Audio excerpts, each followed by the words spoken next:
bi dañ naan coow dem fële ca Kaolack wax ca coow la dox ci diggante maire dëkk ba Serigne Mboup ak ci nga xamante ni mooy préfet bu département ba coow loo xamante ne nii daanaka ku ne gis na ko nag ci réseaux sociaux yi ndaxte préfet ba dafa wax Serigne Mboup ne ko dégage moom Serigne Mboup ni lu tax nag préfet di ko wax loolu ndax autorité la mu doon nag jox ko maajoor joxoñ leen boo xamante ne nii mi ngi tukkee ci ab ndaje moo xamante ni jëmbat garab moo ko taxoon a jóg li waral coow li soxna Fatou Mbow. Commissaire, dégagez ma section. Non, man non dégagé. Non, ma dégagé. Non, ma dégagé. dënn yi jógoon gannaaw ba préfet daal di waxee maire dëkk bi li di dégage expression bu ni mel nag daal di tax nag Serigne Mboup mer ba futt loolu. Tu n'as pas le droit de me dire ça. Ce soit la dernière fois que tu me le dis. Voilà. Je ne dégage-toi. Dégage-toi. Pourquoi tu me dis dégage-toi. Dégage-toi.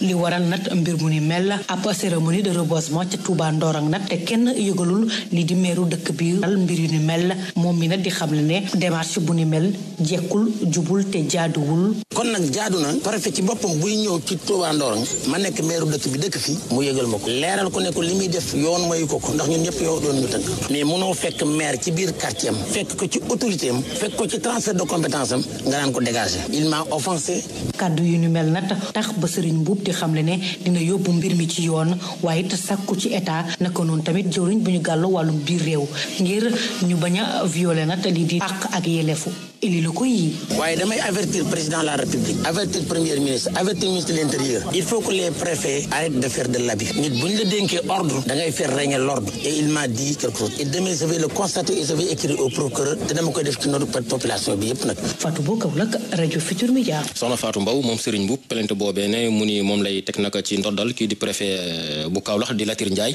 mujj na caa génn nee na nag daal dinay teg lépp ci suuf moom préfet daal dinay layal boppam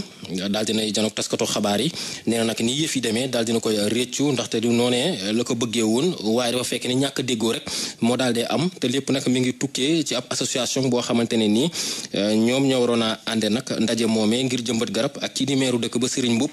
waaye ñàkk déggoo goo xamante ne nii moo dox seen ko diggante moo tax yëf yi demee ni mu demee préfet Latir Ndiaye la ñuy teewlu ci micro Fatou Mbow. xaj na kàddu ya fa ci neexul lu bari ci askan wi loolu maa ngi koy rëcc ci wax ji ma ko wax waaye bëggoon naa itam leeral li nga xam ne xew na ci ginnaaw am na association bu ma bindoon lu tolloog benn semaine pour sàkku sama teewaay ma nangul leen ko boole loon man ak service secteur des eaux et forêts pour ñu préparer activité démb ci suba boori 7 heures ci suba monsieur le maire woona ma ba ñu waxtaan ci activité su ma xamal ko ne Ndorong lañ koy def moo rafetlu ko ba tegal ma ci ne bu ñu fa paree ñu dem fële ca plage ba ñu def fa reboisement mangrove loolu aussi dama ko nangul tey démb ci guddi bi 21 heures jotee la ma secteur municipal bi woo ne ma maire àndatul ci activité bi ñu bëgg a def Ndorong et demandé ñu annulé ma ne ko lu tax ma ne parce que ci membre association am na ci ñoo xamante ne ay adversaire politique ma ne ko nag man kilifa la joxe naa ma sama cadre ba pare te activité républicaine bu ñu prévoir mënuma ko ani foofu laa cee am ak moom bañoon a am ak moom ay réero moo tax dem ba tey may hésité sax wax ak moom téléphone waaye tey bi ma xëyee dem ca école ba non seulement fekkuma fa kenn mais agent eaux et forêts la fekk ñu tàmbalee liggéey bi ci la maire ak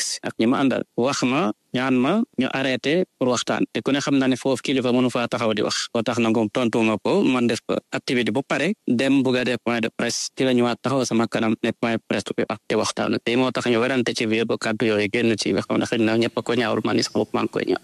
waaye kàddu yu préfet yi taxul nag coow li daal di fay jaaree fay ndax association des maires du Sénégal yi ñu yàbbi jëmale ci nee nañu préfet bu Kaolack nii mu waxee Serigne Mboup di ab autorité locale du noonee nag la ñuy waxee kilifa gu mel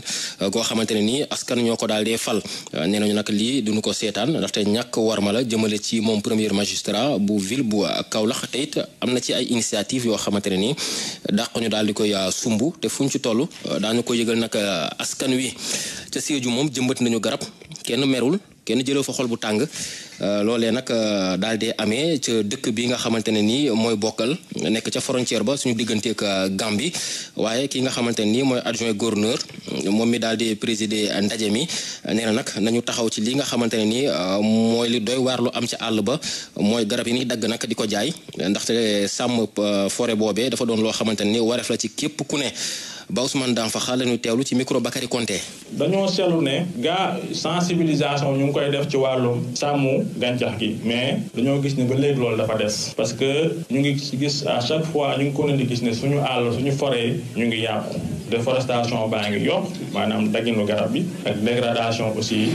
écosystème bi te loolu bokk na ci lu koy waral mooy coupe irrégulière des arbres ñii di dugg ci àll yi di dagg garab yi parfois ñii di lakk taatu garab yi loolu la ñuy wax carbonisation pour garab bi après dee ñu mën ko utiliser wala ñii di xolli tronc garab yi ak aussi sans compter les feux de brousse donc mu nekk ay pratiques yoo xam ne mu ngi sonal bu baax a baax suñu forêt di suñu àll yi loolu nag di waral vraiment ñu war a gën a am dëgëral suñu taxawaay gën a tamit changer suñuy mentalité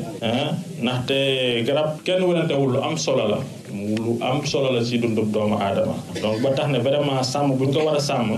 mu war a nekk lu ñu yittee ñun ñëpp ba tax ren président ki nga xam ne mooy njiitu réew mi président de la république Bassirou Diomaye Diakhar Faye ci édition bi dafa lancé benn challenge démb ak tey mu ne nañ fexe ba jëmbat lu toll ci 1 million garab ci Sénégal yëpp mënul ñàkk ñu sant gërëm ñi nga xam ne dañuy yëngu ci loolu Thierno Abdourahmane Bari ñu wax ci mbënd ma ca Touba directeur général bu ONAS ànd ak ay service am xëyoon nag daal dee dem ngir daal dee masaw askan wa xool nag ni yëf yi bindoo foofee gannaaw ba nga xamante ne ni ndox mu bari moo daal dee wàcc dëkk bu sell ba tax nag ba quartier yu bëri di tëmb kër yu ci bëri tamit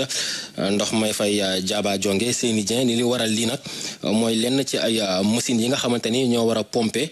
fu ci demee ni ki ca Ngélémou ak Kër Ñang machines ya moo doxlu woon na moo waroon a doxee waaye fi mu toll nii engins yëpp taal nañ ko moom Seyni Dieng la ñuy teewloog Pape Balla Gueye. masu askan bi bu baax a baax ñëw fi itam ngir séddoo ak ñoom coono bi avant lii di am sax ñëw nañ fi visite à l'initiative du ministre de l'hydraulique et de l'assainissement Cheikh Tidiane Dièye ñëw fi visite ay site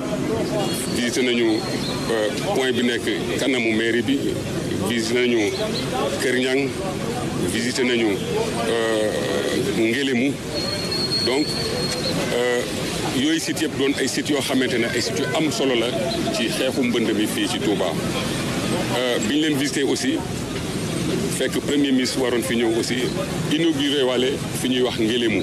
yëpp a ngi dox problème alimentation la woon rek mais lépp a ngi marché pour dalal xelu askan bi doublé nañu capacité kattanu pompe yi doublé nañ ko bu baax a baax kattanu dëkku ndox mi itam yokk nañ ko bu baax a baax mooy capacité de stockage ak capacité de refoulement dañ leen doublé ci station yooyu yëpp donc gëm nañ ne daal mënuñu wax ne nag problème du am mais gëm nañ ne su lépp fonctionner normalement te lépp na fonctionner normalement incha allah. te taw yooyee sax am na ci yoo xamante ni nga koy séentu ci fajar gi ndaxte asamaan si kat ci guddi gi war naa xiin goo xamante ni moo war a tax ndox mi wàcc fu ci demee ni ki ca ay gox-goxaat yu nekk ci bët saalum réew mi ci digg réew mi diggante Kaolack Fatick jàpp Tamba ba Njaarim tamit foofee nee nañu am na nu muy demee mënees naa taw ci fajar gi. ñu daal di dem ba boori Waalo Rosso wax nag ci pom bi nga xamante ni ñu ngi koy liggéey mu war a dox suñu digganteeg gànnaar doomi Sénégal yi nga xamante ni ñoo nekk sa chantier bi nag fu mu toll nii ñu daal di mer ba futtu korosé seen loxo lañ daal di def dakkal nag bépp liggéey ndax nee nañu chinois bi da leen exploité di leen jariñoo te liggéey bi ñuy def mënuñu see gis seen ko bopp condition de travail daal dinay tar loolu amuñu heure de travail ay équipement de protection personnelle tamit naka noonu mu doon mbir moo xamante ne nii nee nañ nag na ci kilifa yi réew mi daal di jug ndax gis nañ ne kat injustice la dañu si doon janook taskatu xabaar yi ni ki tey dañ siy déglu ki nga xamante ni mooy yoro Oumar Diagne yore seenu kaddu wala sax moom syndicaliste la ci seen kuréel googee doon koy teewleeg Mamadou Diagne. conducteurs yi nekk fii au niveau ci Colonna woo ma biñ ma woowee ne ma dañu am problème ma laaj leen ban problème la ñu am dañu am problème contrat dañu am problème heure bu ñuy liggéey dañu am aussi problème système amuñu ay EPI amuñu dara bi ma ñëwee aw ma interlocuteur parce que chinois yi nanguñu wax ak man ñu taal seen oto dem seen yoon ndekete inspecteur jaar na fi inspecteur régional bu Saint-Louis jaar na fi ba constaté que convoqué leen bu mu leen convoqué après ñu ñëw bi ñu demee bi ñu dellusiwaatee dañu wax ne léegi am na ñoo xam ne am nañ fi ñaari weer am na ñoo xam ne am nañ fi weer am na ñoo xam ne am nañ fi semaine ñu ne duñ leen signer contrat man leen nag travailleur boo engagé dès l'instant balaa muy jël caabi sax war nga ko signer contrat mu xam lan mooy clause contrat bi parce que di liggéey amoo heure wàcc amoo heure xëy amuloo repos voilà c'est-à-dire ñoom dañuy imposer seen loi donc te Sénégal dafa am loo xamante ni mooy li yoon maye yoon li mu maye mooy travailleur boo ko jëlee au minimum mu am contrat donc il faut que ñoom ñu nangu ne Sénégal dafa am loi Sénégal dafa am yoon il faut que ñu tegu ci yoon bi tegu ci loi bi mais mënuñu jël ay nit mel ni ay jaam lañu yore am na ñoo xam ne ñu ngi jógee ba Saloum ñoo xam ne Touba lañ jógee partout au Sénégal amuñ sax fu ñu dëkk fii amuñ sax fu ñu dëkk ci ay mbaar la ñu logé comprendre là y a pas de problème mais quand même ce sont des travailleurs ils ont droit à un contrat de travail donc voilà foofu looloo gën a tax ñu intervenir. ñu wax ci napp gi ak tamit jéego bu rëy bu ñu daal di teg jëm si daal di fexe nag ba procédure yi daal di gën a gaaw te méngoot ni ñu koy doxalee fépp ci àdduna bi jëm nag ci daal di taxawal ak plateforme digitale ngir lu aju ci certification sanitaire produit yi nga xamante ne nii mooy tukkee ci géej gi te nu koy exporter ngir bu ko defee lépp lu aju ci wàllug contrôle sanitaire gi day daal di doon loo xamante ne nii day mën a dalal xelu ñi nga xamante ne nii ñoo war a dalloo yooyu lekk produit bu ñu ko exporter te it fépp ci àdduna bi ñu mënees koo nangu jëriñoo ko ak xel mu dal te xam ne Sénégal la daal di bawoo ñu amaloon ci ak ndaje fële ca Mbour dañ ciy teewlu ki nga xamante ni mooy El Hadj Madi Faye mooy directeur des industries de transformation de la pêche ci ministère des pêches dañ koy teewloog Ndeye Mati Dieng. Yàlla dafa def nag ci boppu ministère bi mu am ku jigéen kum fi teg mooy suñu kilifa ñun ñëpp muy docteur Fatou Diouf yàlla def na ne bi mu ñëwee boobu ba léegi dafa aligné wu rek ak vision bi nga xamante ne moom la ñuy wax vision 2050 et surtout dans la stratégie 2025-2029 et ci kaw loolu am benn projet bu am doole boo xamante ne dafa lëkkaloog ministère bi ñu koy wax projet SENREM qui est un projet de gestion des ressources naturelles au Sénégal je pense que yàlla def ministre bi joxe ndigal ñun ñu lëkkaloo ak ñoom pour ñu soppi xarale yi nga xamante ni moom moo ñu den permettre ñu mën a certifier jën nag boo ko jëlee boo ko génne ci réew wala nga dugal ko ci réew dafa am ay contrôle yu muy àndal contrôle yooyu yëpp bu jaaree yoon inspecteurs yi ñu ngi fi dinañ ko defaral li ñuy wax certificat sanitaire kayit boobu mooy permettre mu wax ni jën bi ndax salubre ndax mun nañ ko lekk wala mënuñu ko lekk loolu mooy dugal jën wala génn ko ci réew waaye boo xoolee ñun ñi nga xamante ni ñooy autorité compétente bi mooy DITP ñu nga fële ca Dakar surtout division bi koy def le chef de division est là Momar Ka dañ ci den daj coono yu méttee métti parce que da ngay gis ku nekk Ziguinchor wala ku nekk Saint-Louis wala ku nekk fu sori ginnaaw bi ko service régionaux yi defalee inspection mais pour ñu defal jox ko certificat boobu souvent ay déplacement da ci den am ay kilomètres day indi retard day indi yàqute ci lu bare bari économiquement pardon waaye bi ñuy lëkkaloog le projet SENREM ñoom dañoo indil benn xaralu bu bees mu ngi soog a am nag Sénégal ci secteur de la pêche mbir moomu ñu ngi ko tuddee plateforme de digitalisation pour mën a joxe certificat léegi dañ koy def ak xarale yu bees yi. mu ngoog El Hadj Madi Faye directeur des industries de transformation ci ministère de la pêche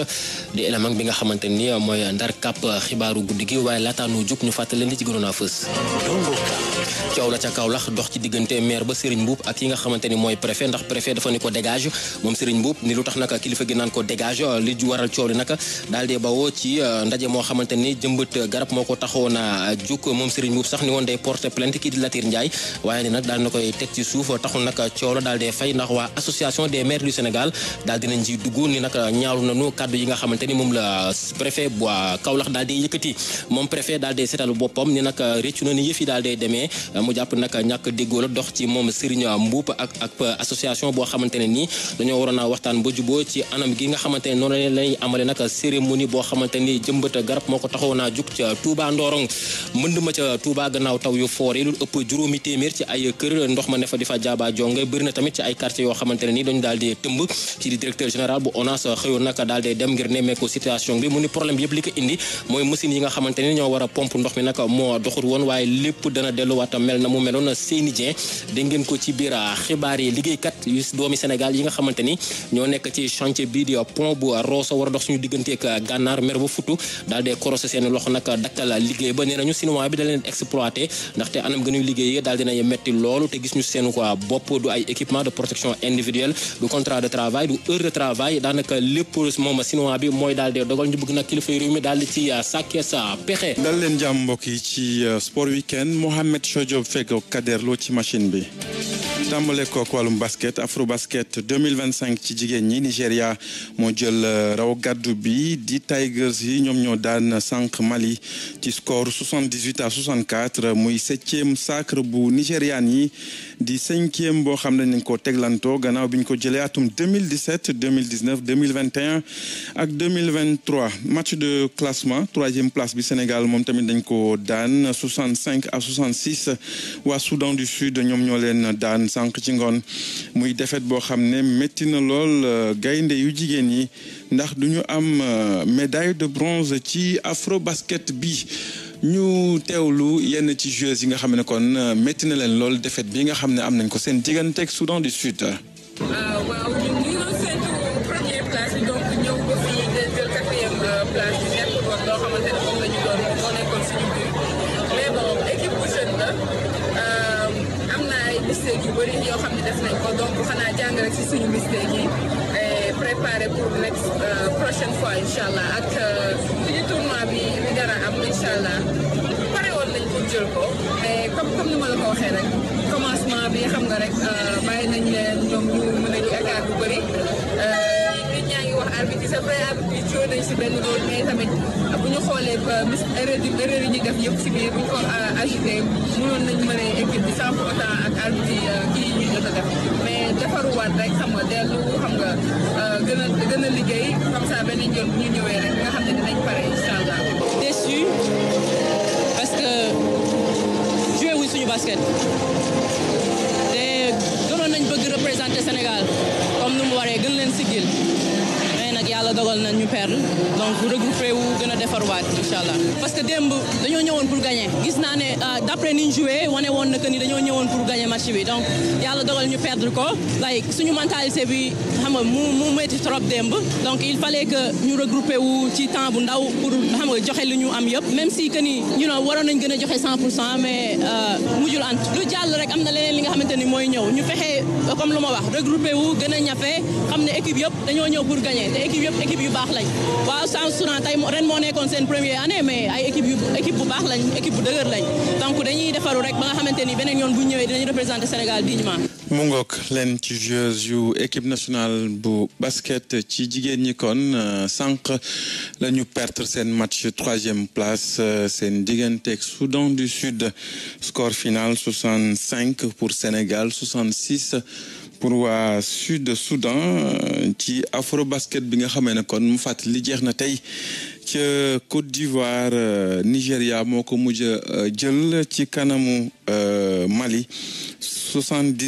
78-64 Soda Thiam mooy suñu ndaw la ñu yebal foofee moom la ñuy war a teewlu ci compte rendu bu match diggante Sénégal ak Sud Soudan ci match 3e place bi bu yembee Kaderlo ñu dégtal ko mbokk yi Soda Thiam kon di suñu ndaw lañu yebal foofee ca Côte d'Ivoire. gaynde yu Sénégal yi daal dinañuy lajj ci kanamu équipe bi nga xamante ni mu ngi doog a ñëw ci Afrobasket bi du Soudan du Sud ñoom sud-soudanais yi nag dañoo teel a jiital gaynde yu Sénégal yi ba jogante gi desee sax benn seconde képp waaye foofee nag arbitre bi dafa daal di siffler ab faute offensive ci Sierra Diar daal di jox ñaari lancer franc waa Sud-Soudan kay tàggat gaynde yu Sénégal yi di ko ñaawlu. waaw sama joueuse yi nag jot nañoo joxe lépp loo xamante ni moom la ñu am rawatina nag sama banc bi nga xamante ni ñoom tamit def nañ lépp loo xam ne moom lañ doon xaar ci ñoom waaye dafa mel ni nag effort yooyu ñu def arbitrage bi daf ko daal di yàq ndaxte faute bi nga xamante ni moom nañu sifflé ci Sierra Diar loolu jaarul yoon à la limite sax waroon nañoo def relance mais pas ñuy dem di joxe ay lancer franc yaakaar naa ni nag Afrique il faut que ñu changer ci wàllum arbitrage te man sax li may laaj moom moo di est-ce que jaroon na sax ñuy dóor Côte d'Ivoire ndaxte gis nañ ni boobu ba léegi arbitrage bi à chaque fois daf ñuy indil ay jafe-jafe il faut que nag lii yëpp changer.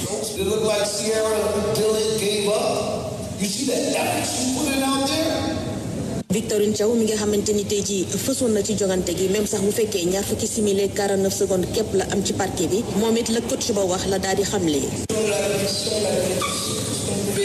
lépp lu ñu amoon joxe nañ ko dem nañ ba jeex man ak samay coéquipiers yépp li coach bi wax rek lay dëggal parce que ñun def nañ lépp loo xamante ni moom moo ñu waroon ci biir terrain bi waaye nag dafa mel ni effort yi ñu def yépp arbitrage bi tamit daf ko daal di yàq ci li ma gis daal dafa mel ni ñaari adversaire lañu amoon ci biir terrain bi muy Soudan ak arbitrage bi il faut que nag ay coppite am ci côté arbitrage bu Afrique parce que di perte ay joŋante ci ni mel neexul ci xol ci noonu kon Soudan mi doog a ñëw ci Afrobasket day daal di jël médaille de bronze bi Sénégal moom jeexalee ci ñeenteelu place ba comme nam ko defee woon ci Afrobasket 2021 ca Cameroun mu ne woon Soda Thiam fii ci Abidjan ngir Radio Futur Média. Soda Thiam ñu koy gërëm bu baax a baax gannaaw tournoi bi nag déterminé nañ 5 majeurs bi maanaam ñi ci gën a xereñ bokk na ci doomu Sénégal bi di Sierra Dilar mooy meneuse bi gën a xereñ ci tournoi bi yeneen joueuses yi nag bokk na ci Delicia Washington bu Sud Soudan Diane Asinde bu Ouganda Amy Okongwe bu Nigéria moom sax mooy MVP bu tournoi bi mooy joueuse bu ci gën a xereñ ak tamit Sika Kone mooy complété 5 majeurs bu tournoi bi jóge ci basket wax ci wàllum lamb diggante Émile François Gomis ñu gën ko ràññee ci franc moo am ndam sànq ci digganteem ak Eumeu Sène bu écurie Tai Shinga bu Pikine muy fukkeelu victoire bu poulain bu Modou Lo bi nga xamee ne kon fukki sortie ak fukki ndam ak juróom la ci am muy loo xam ne palmarès bu mucc ayib la lu jëm nag ci wàllum Eumeu Sène moom jamono ji beneen défaite la boo xam ne daanaka da koy gën a bu max ci saaku yi jeexal ak football CHAN 2025 ak résultat yu bés bi Kenya moo daan République démocratique du Congo benn bal ci dara Maroc Angola ñaari bal ci dara Madagascar Mauritanie 0 but partout kon seen magazine sport weekend Mohamed Jojo feggoon ci Kaderlo doon am mbégte doon leen ko présenté